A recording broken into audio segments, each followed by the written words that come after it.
방금 드린 거는 메인 매출점표에 매입 파트를 먼저 드렸는데 이따가 매출도 드릴게요. 불공을 먼저 할 거라서 매입을 드렸어요. 어제 그 불공 목록만 봤는데 자세히 보겠습니다. 요거 자료랑 같이 보면 될 것 같은데 매입 쪽은 불공이 제일 중요하니까 불공을 먼저 넣어놨거든요. 그래서 일단 불공 안에 들어가는 내용 좀 볼게요. 첫 번째는 사업 위반 이렇게 넣습니다. 사업과 관련이 없는 건데 어제 제가 말씀드리기를 그 사업과 관련 없는, 정확히 말하면 과세 사업이죠. 과세 사업이랑 관련이 없는 거는 원래 세액 공제를 안 해준다고 그랬죠.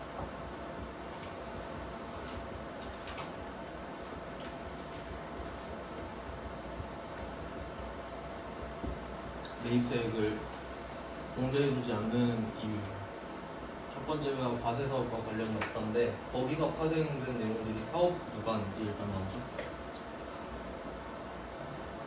우리가 과세 사업을 하고 있으니까 사업과 무관하면 저절로 과세 사업 무관이 되니까요. 첫 번째고, 두 번째는 면세 사업 관련이죠.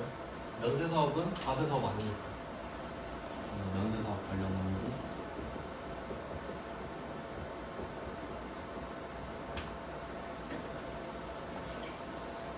다음 페이지로 넘어가면 토지의 자본적 지출 나오죠. 면세 요거 개념이랑 비슷한 건데 토지가 면세 물건이라고 말씀드렸죠. 토지의 자본적 지출도 비슷하고.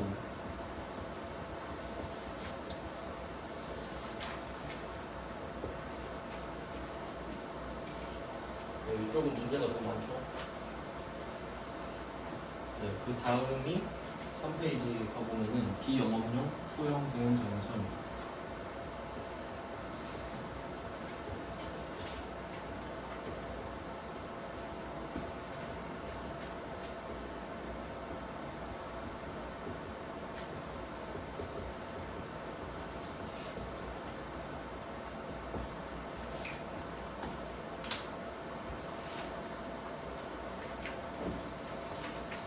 그래서 시험에 나오는 내용은 이 4개 정도가 사업과 관련이 없는 내용들이고요. 그 다음에 4페이지로 넘어가면 마지막 페이지랑 5페이지에요. 5페이지에 아래쪽에는 접대 관련 있죠. 접대는 과세 사업이랑 관련이 있습니다.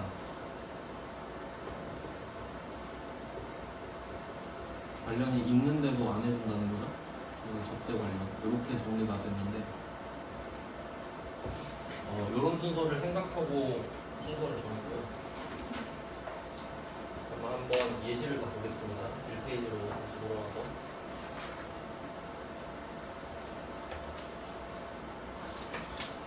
네, 1페이지의 첫 번째 사업과 무관하다로 관련된 내용은 이거밖에 나온 적이 없습니다. 그러니까 대표이사 집에 쓸 목적으로 물건을 샀는데 회사 돈을 준 거죠. 그럼 뭐 당연히 안 되겠죠. 그러니까 원래 그 대표가 자기 돈으로 물건을 사면 330만 원을 내고 30만 원은 그냥 내고 끝이잖아요. 근데 그걸 회사 이름으로 330만 원짜리를 산 다음에 30만 원은 돌려받고 그리고 물건은 빼돌리고 탈세죠. 네, 이게 첫 번째 사업 무관이고요. 그래서 여기서는 뭐 사업과 무관하다 이렇게 말을 해주진 않죠. 보통은 대표이사 집에서 사용할 목적으로 뭘 샀다 이 정도 나옵니다. 그래서 뭐 답을 한번 적어보면은 회계 1급 때도 나오긴 한 거죠. 그러면 이때 또 주의하실 게 그 냉난방기를 썼다고 하는데 330만 원이라고 써 있잖아요. 근데 부가가치세가 별도라고 돼 있어요. 일단 여기서도 많이 낚입니다. 330만 원이면 300만 원에 30만 원이라고 보통 생각을 하잖아요. 330만 원인데 부가세가 따로 있는 거니까 363만 원이겠죠. 일단 이런 거 조심해야 돼요. 나중엔 이런 것 때문에 틀리는데 실제로는 되게 예민한 문제죠. 네, 이렇게 합니다. 그러면 상황을 한번 생각해 볼게요. 그럼 회사 돈에서 363만 원이 나가는 거예요. 당좌수표 지급했잖아요. 그러면 당좌예금이 63만 원이 빠집니다. 이건 팩트죠? 근데 여기서 냉난방기를 샀는데 회계는 목적이 제일 중요하잖아요. 그럼 냉난방기를 산 게 중요한 게 아니라 냉난방기를 왜 샀는지가 중요하거든요. 만약에 이걸 회사 비품으로 샀으면 비품이라고 쓰겠죠. 그리고 세액공제도 받을 수 있을 겁니다. 과세사업이랑 관련이 됐기 때문에. 근데 여기서는 대표 집에서 쓸 거잖아요. 그러면 대표가 363만 원을 빌려갔다고 보는 거거든요. 그래서 가지급금이라는 계속법으로 쓰죠. 실제로 보통 모든 회사들이 가지급금이 꽤 있습니다. 그러니까 회사 돈을 빼가서 쓴 거죠. 당연히 잔액이 안 맞을 거 아니에요. 그러면 회사 입장에서는 363만 원은 나갔는데 회사를 위해 쓴 게 아니라 대표가 가져간 거기 때문에 이 가지급금에 대표자 이름을 써놔요. 여기서는 대표이사 이름이 안 나왔는데 보통 주는 문제도 있어요. 그러면 그때는 뭐 대표이사 이름을 여기다 달아주시면 되고 물건을 산 게 아니기 때문에 그럼 당연히 세액공제는 받을 이유가 없는 거죠. 그냥 돈을 빌려준 게 되기 때문에. 그래서 사업과 관련이 없는 내용은 이 정도 기억하시면 되겠고요. 돈을 빌려준 걸로. 네, 사례가 이것밖에 없어서 한 문제만 안 넣었어요. 그 다음은 두 번째가 면세사업 관련인데 요거를 문제를 다 찾아봤는데 60회부터 쭉 봤거든요. 그러면 45회분인데 일단 60번 문제 이게 그 59번부터 시작하는 이유는 매출이 58번까지여서 그렇습니다. 그럼 60번 문제 보시면은 전산세무 1급이잖아요. 근데 요거는 그냥 참고만 하세요. 근데 혹시 나올 수도 있잖아요. 세무 2급에도. 그 다음에 61번은 특이하게도 회계 근데 엄청 옛날에 특별회로 따로 본 적이 있거든요. 이게 65회랑 65회 사이여서 65.5회라고 써놨는데 한번 볼게요. 60번은 당사는 면세사업에 사용하기 위하여 여기서 끝났죠. 그 물건이 뭔지 모르겠는데 이걸 사서 면세사업에 쓰겠다. 그럼 일단 과세사업과 관련 없잖아요. 그럼 이거는 불공이죠. 이걸로 끝인 겁니다. 그러니까 만약에 이때 면세사업에 사용하기 위하여가 과세사업에 사용하기 위하여로 바뀐다면 이건 세액공제가 되는 거고요. 그 정도 차이가 있죠. 그 다음에 61번 이건 조금 애매한데 이 이후로는 회계에서 한 번도 낸 적 없거든요. 참고만 하겠습니다. 신라빌딩으로부터 총부 사무실 11월분 임차료 사무실 빌린 거죠. 550만 원인데 단 본 문제에 있어 당사는 과세사업과 면세사업을 겸용한다 라고 나오죠. 이게 핵심입니다. 나중에 이걸 따로 다루는 주제가 나와요. 겸용사업자라고 해서 과세사업이랑 면세사업을 겸해서 운영한다는 뜻이죠. 그러면 여기서 중요한 거는 면세 비율이 있는 거잖아요. 그럼 그만큼은 불공이거든요. 면세 비율이 10% 이상이라고 하는데 원래는 정확히 말하면 비율을 따져요. 근데 여기서는 좀 자세한 내용은 없는데 일단 그냥 밑도 끝도 없이 불공으로 돼 있거든요. 이유는 면세 비율이 있어서라고 생각하시면 됩니다. 그러니까 면세 비율이 10% 이상으로 가정한다. 이 부분이 불공을 만드는 겁니다. 면세사업도 있긴 있으니까. 그러니까 60번은 면세사업 100%죠. 그리고 61번은 10% 이상이라고 해서 조금 애매하긴 한데 참고하시면 되겠고. 다음 문제로 넘어갑니다. 토지의 자본적 지출입니다. 이 문제가 엄청 많이 나오죠. 실제로 문제가 많으니까 많이 넣어놨습니다. 모든 사례를 다 넣었어요. 한번 볼게요. 키워드 중심으로 체크를 하시면 될 것 같은데 여기 그 토지의 자본적 지출이라고 되어 있는데요. 이게 그 회계랑 세법이랑은 또 이제 별개로 가야 되는데 제가 계속 강조했던 게 있잖아요. 회계 때부터 강조했던 게 그 세법이랑 회계랑 좀 별개로 구분을 해야 된다라는 거였죠. 무슨 내용인지 보면은 그 물건을 팔 때는 안 중요하다 했죠. 팔 때는 어차피 부가세 내야 됩니다. 그러면 살 때는 그 순서가 있었잖아요. 1번, 2번 있다고 하면 1번이 세법입니다. 부가가치세법. 그러니까 뭐 물건을 살 때 우리가 부가가치세를 내야 되면 과세고 안 내도 되면 면세죠. 이렇게 나눠지잖아요. 그럼 이게 왜 부가가치세가 먼저냐면 과세면 물건이 비싸지고 면세면 물건이 안 비싸지잖아요. 그러니까 이게 제일 중요하지. 일단 돈을 더 내냐 덜 내냐. 그러니까 그럼 이때 과세라고 하는 거는 부가세를 냈잖아요. 그럼 이때 정상적이라면 이걸 돌려받아야 되죠. 돌려받는 게 공제죠. 못 돌려받는 게 불공제잖아요. 이게 첫 번째죠. 이렇게 해서 이걸 구분할 수 있는지를 먼저 찾으시고, 그러면 이때 뭐 계속 강조했던 내용인데 만약에 그 화환 같은 거 접대할 때 있잖아요. 화환을 접대했다. 근데 접대는 불공제 사유는 맞아요. 불공제 사유는 맞아. 근데 화환은 면세잖아요. 그럼 면세로 끝이죠 그냥. 불공으로 가는 게 아닙니다. 뭐 이 정도가 기본이고, 그럼 지금은 우리가 이 부분을 하고 있다는 거죠. 부가가치세를 냈는데도 못 돌려받는 상황이다.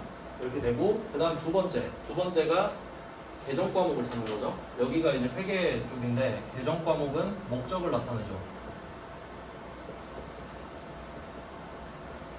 그래서 이게 2번 이렇게 해서 만나는 건데, 한번 생각을 해볼게요.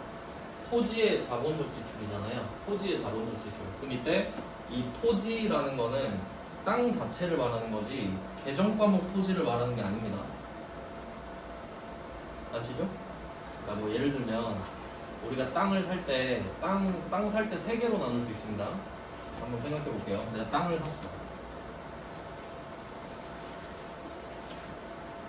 근데 뭐 요새 그 빌라 왕 말 많잖아요. 1139채인가 한 명 갖고 있던 사람 있죠. 그 깡통 빌라 갖고 있던 사람. 그러면 뭐 그런 식으로 땅을 많이 살 수도 있잖아요. 내가 땅 사놓고 나중에 비싸게 팔아야지 이런 사람도 있겠죠. 그럼 그런 사람들한테 땅은 그냥 상품이죠. 그냥 나는 이 땅을 팔려고 샀으니까. 그러면 상품이 될 수도 있겠죠. 하지만 우리는 업종 자체가 뭐 부동산업은 아니기 때문에 이게 될 수는 없는데 그럴 수도 있다는 겁니다. 그 다음에 두 번째, 땅을 사용할 목적으로 살 수 있죠. 뭐 본사 사옥을 짓는다든가 공장 건물을 짓는다든가, 그럼 그때는 사용 목적이니까 토지라는 개정 과목을 쓰고요. 그 다음에 이도저도 아니다, 모르겠다, 그냥 시세 오를 것 같으니까 사놔야겠다 하면 투자부동산 되죠. 이렇게 세 개로 크게 나눠지는데, 제가 말씀드리고 싶은 거는 여기 토지의 자본적 지출에서 토지가 이 토지가 아니죠. 그냥 땅이죠. 요거 말하는 거예요. 요거. 왜냐면 상식적으로 한번 생각을 해봐요.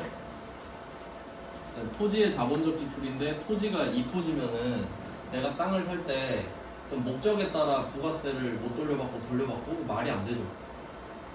그냥 땅이면 땅이지. 그러니까 여러분한테 땅이 있다고 생각해봐요. 근데 상대방이 땅을 산대요.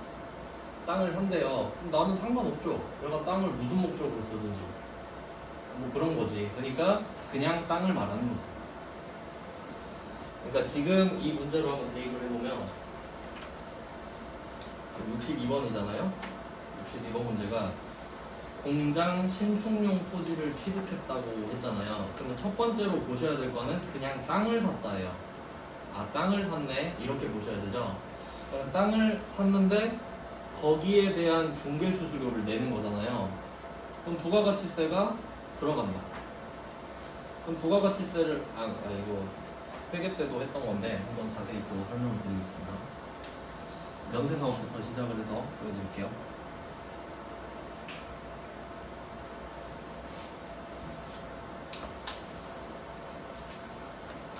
그다음에 면세사업자, 어제 C로 그려드렸죠. 면세사업자.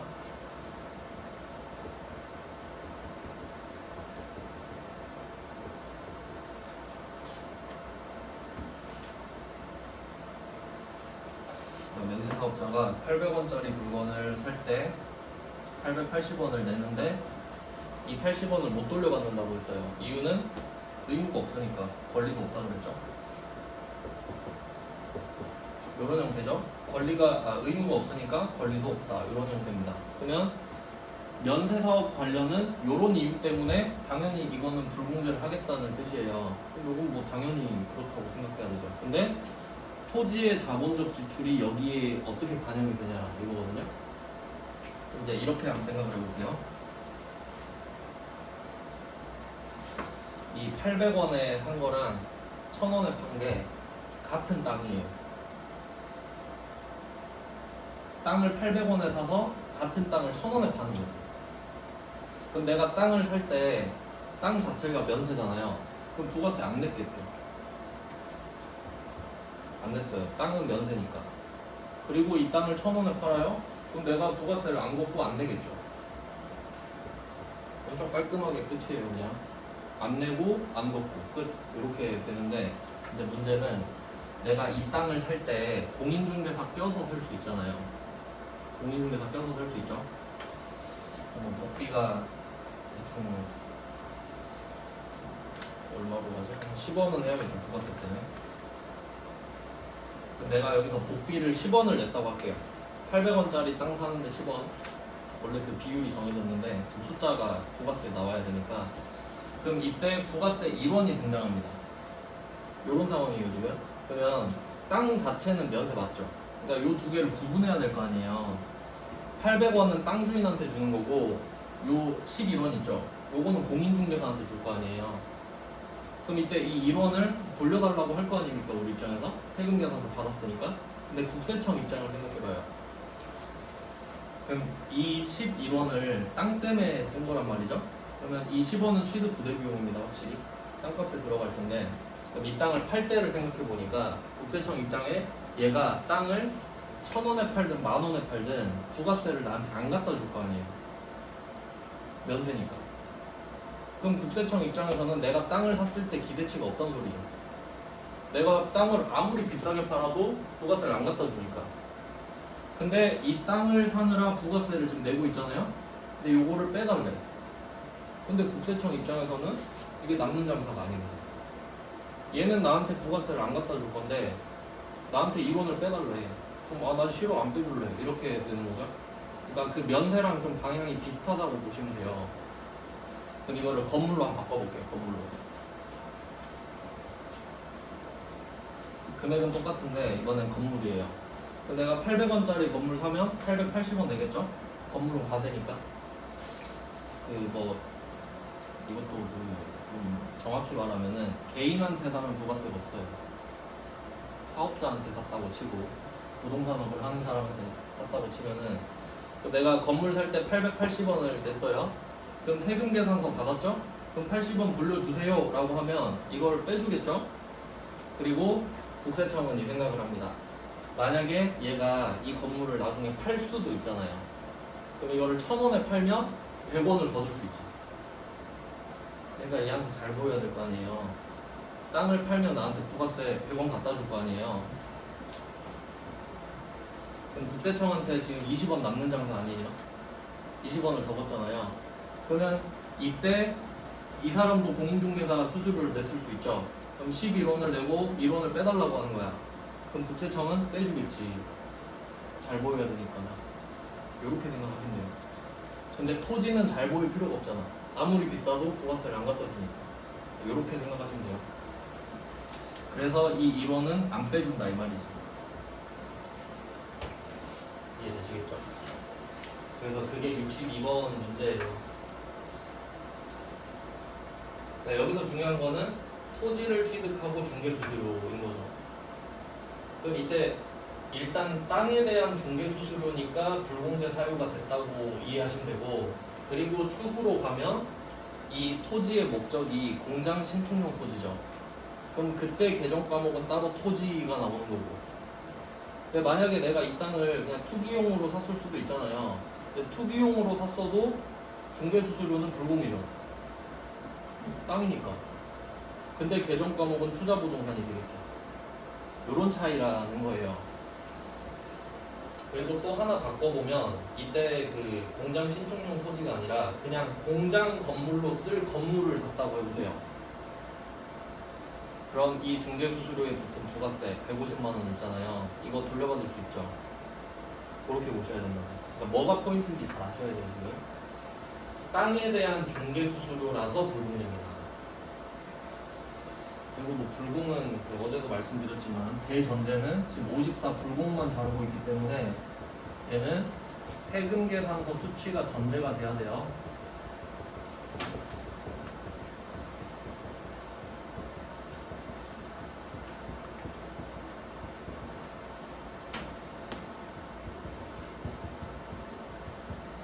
네, 불공은 일단 세금 계산서를 받았다는 게 대전제가 되고요. 그러니까 이 밑에 있는 문제들 전부 다 세금 계산서 받은 거죠. 네, 62번은 그렇고요. 그 다음에 63번 보시면 이거는 본사 신축용 토지인데 상관없죠. 토지니까. 그럼 63번은 그 토지 취득에 대한 법률 자문 및 등기 대행 용역이라고 하네요. 그러니까 이게 좀 자산을 취득할 때 절차를 좀 알면 편한데 이 땅을 살 때 한번 생각을 해볼게요. 물론 그 직거래라는 방법도 있죠. 내가 그냥 돌아다니면서 혹시 이 땅 파시나요? 그렇게 살 수도 있는데 너무 힘들잖아요. 그래서 보통 공인중개사를 통해서 사잖아요. 그럼 일단 첫 번째 나오는 게 공인중개사 수수료, 중개수수료죠. 중개보수라고 하는데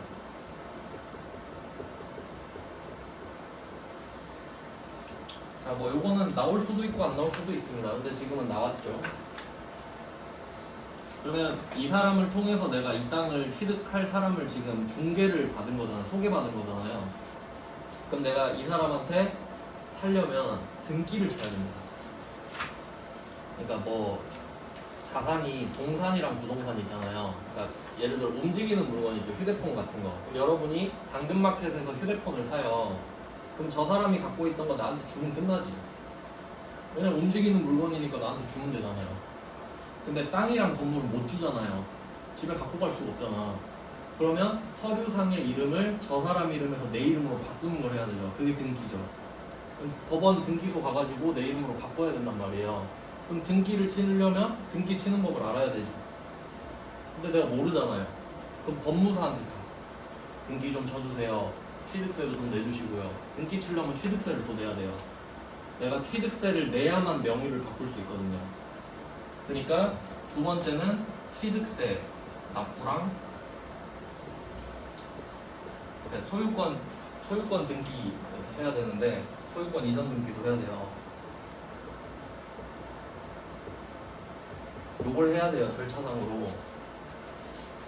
그러니까 중개 받았다고 끝나는 게 아니죠. 그 뒤에 취득세 내고 등기도 쳐야 되는데 내가 할 줄 몰라요. 그럼 법무사한테 다 해달라 그래. 그러면 이 취득세랑 소유권 이전할 때 그 금액은 원래 내는 거고 법무사한테는 서비스 비용을 따로 내야 되잖아요. 지금 63번이 그 내용입니다.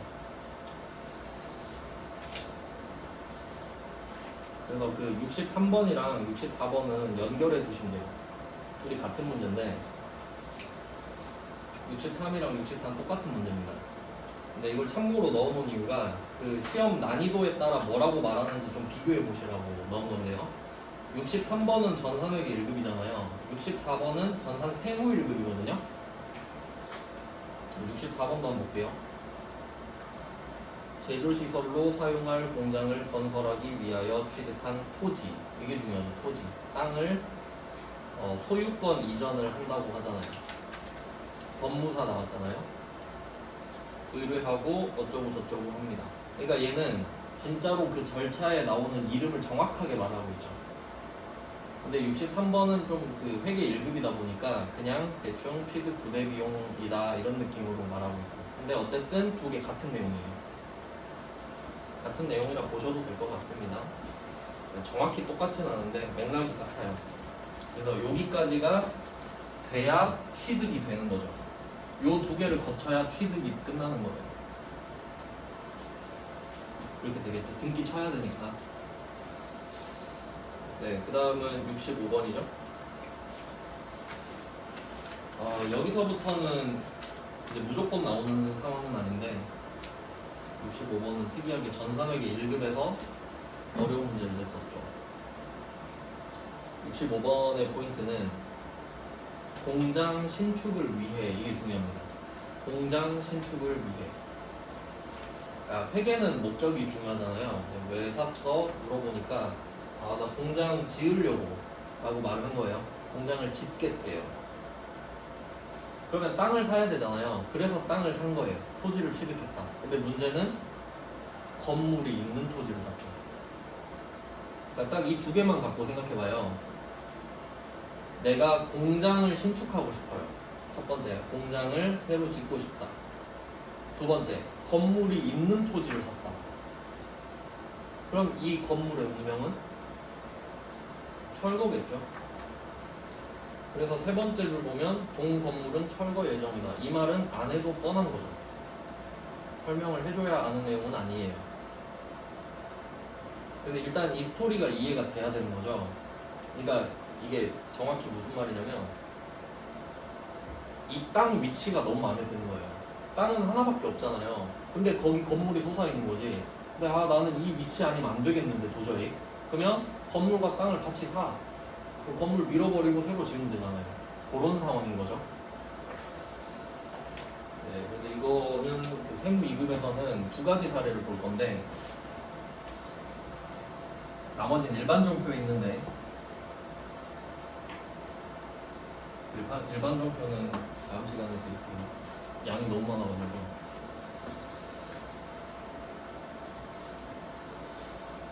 다음 건물 있고요. 토지가 있습니다. 이 두 개는 항상 같이 사야 됩니다. 그 민법상 뭐 그런데 그러면 이때 건물과 토지를 같이 사는 경우에 첫 번째 사례는 건물 때문에 사는 거고 두 번째가 토지 때문에 사는 겁니다. 이제 세무 2급 정도 되면 둘 다 나올 수 있거든요. 그럼 한번 생각을 해볼게요. 내가 건물이랑 토지를 같이 사요. 그러니까 아파트 사는 거 생각하시면 돼요. 여러분이 아파트를 사시면은 아파트가 한 면적 위에 쭉 올라가 있잖아요. 그럼 그 땅 면적을 나눠 가져요. 엠빵 한다고 땅도. 그러니까 건물 사면 땅도 붙어 있는 거지. 그럼 두 개를 같이 샀는데 방금 같은 경우는 건물 때문에 산 거죠. 내가 건물이 필요하니까 건물을 샀는데 땅이 딸려오는 구조잖아요. 근데 그게 정상이죠, 보통. 내가 건물이 필요하니까 땅까지 같이 사는 게 일반적이죠. 그럼 그때는 예정 과목이 건물이랑 토지가 다 나옵니다. 나한테는 건물도 의미가 있고 토지도 의미가 있으니까. 그때는 개정 과목이 건물, 토지가 다 나와요.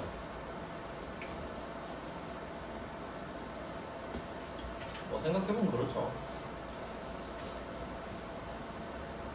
근데 지금은 토지 때문에 샀죠. 오로지 땅 때문에 산 거란 말이에요.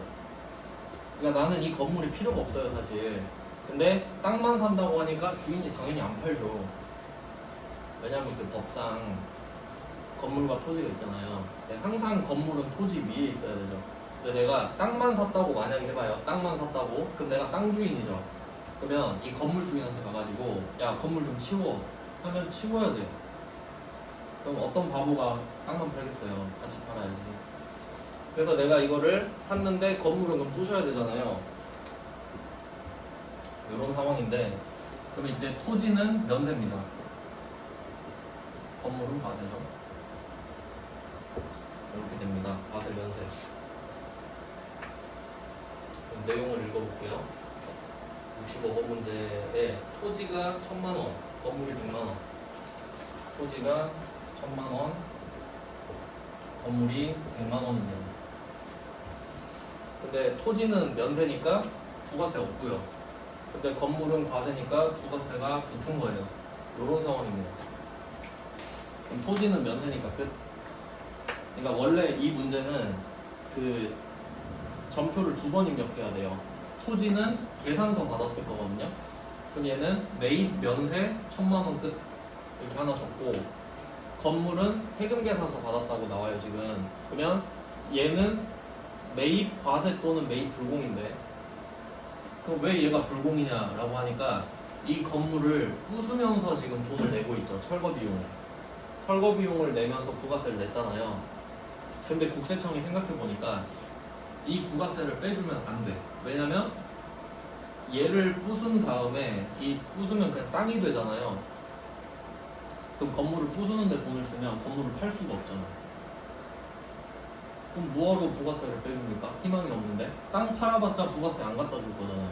그러니까 안 빼주겠다 이 말이지. 뭐 이런 맥락이에요. 그래서 이 문제는 원래 두 문제인데 한 문제에다 두 문제를 넣긴 좀 그러니까 세금계산서 수취분에 대해서만 입력하라고 하잖아요. 그게 건물 이야기만 해라 이 말이죠. 이것만 하세요입니다. 밑에 거 토지는 쉬우니까. 또 불공이 되는 거죠.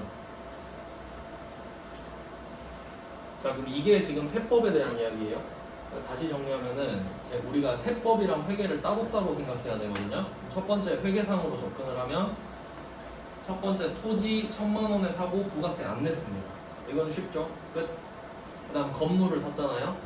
그러면 건물에 100만 원에 부가세 10만 원이 붙어 있다. 과세다. 근데 이 10만 원을 못 돌려받는다. 까지가 부가가치세 영역이에요. 그럼 이제 회계로 넘어가서 얘네 목적이 뭐냐 이거거든요. 그러면 당연히 이 토지는 목적이 토지죠. 사용할 목적이니까 건물 지을 거니까. 그럼 얘는 뭐냐 이거예요. 그러니까 분명히 지금 건물도 샀죠? 그러면 건물을 친구가 물어봐 나한테 야 그 건물 왜 샀어? 나 부술 건데 이렇게 되죠. 그러면 이 건물을 왜 샀니라고 물어보면 땅 때문에 어쩔 수 없이 샀다 이렇게 되잖아요. 그럼 얘도 계정 과목이 토지죠. 이 건물을 안 사면 땅을 안 팔겠대. 그래서 그냥 어쩔 수 없이 샀어 해서 실제로 산 건 건물이죠. 근데 계정 과목은 토지예요. 부가가치세법상으로는 건물인데 회계상으로는 토지예요. 결론은 우리는 이 1,000만 원짜리 땅이 갖고 싶었잖아요. 근데 이 땅 때문에 1,110만 원 쓴 거예요. 그러니까 이 토지는 1,110만 원이 돼요. 그렇게 됩니다. 왜냐면 10만 원은 못 돌려받잖아요. 그럼 이 10만 원이 100만 원에 갖다 붙는 거죠. 그럼 110만 원인데 얘가 또 토지에 갖다 붙어버리잖아요. 그러니까 다 합쳐져 버리는 거지. 그래서 내가 이 건물과 토지를 같이 샀는데 토지 때문에 샀잖아요. 그럼 계정 과목이 토지밖에 안 나오죠. 건물은 나올 수가 없지. 어차피 부술 건데. 이렇게 됩니다. 그러니까 요거는 회계 1급 때도 나왔고 지금도 나오고 있죠. 근데 나중에 가면은 요것도 나온다 이거예요. 요것도 나와요.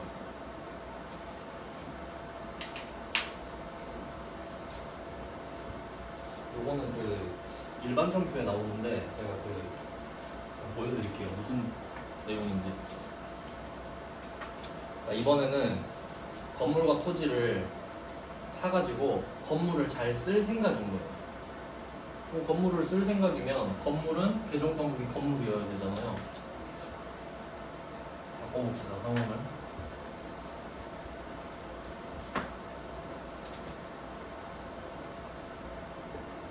이거까지 하고 쉴게요. 건물이랑 토지를 같이 샀는데 나는 이 건물을 쓰려고 샀어요. 그러면 이 건물의 계정 과목은 건물이죠. 쓸 거니까.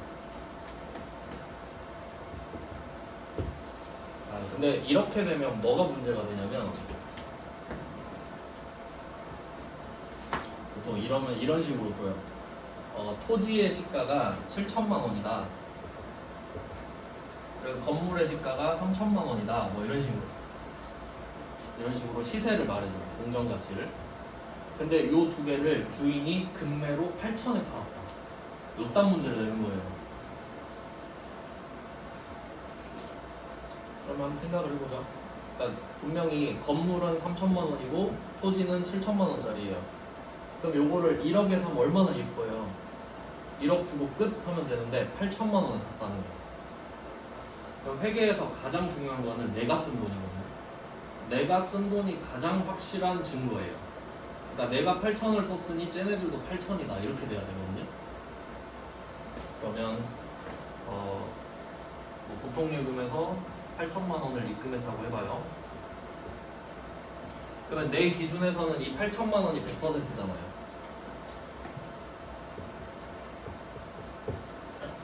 자, 그리고 토지랑 건물을 우린 같이 사요. 그럼 둘이 합치면 1억이죠. 그러면 이때 토지 비율이 70%죠. 건물 비율은 30%죠. 근데 내 거는 8천만 원이 100%란 말이에요. 그럼 얘를 100%로 삼아서 7대 3으로 나눠요. 요거까지 대비를 하셔야 돼요. 왜냐면 건물이랑 땅을 샀는데 맨날 건물 부수지만은 않겠지. 쓸 수도 있으니까. 그러면 이 상황이면 토지가 87에 56, 5,600. 건물이 30%니까 38에 24, 2,400 이렇게 되겠죠. 네, 이렇게까지 대비하시면 됩니다. 네, 여기까지 하고 좀 쉬다가 계속 볼게요.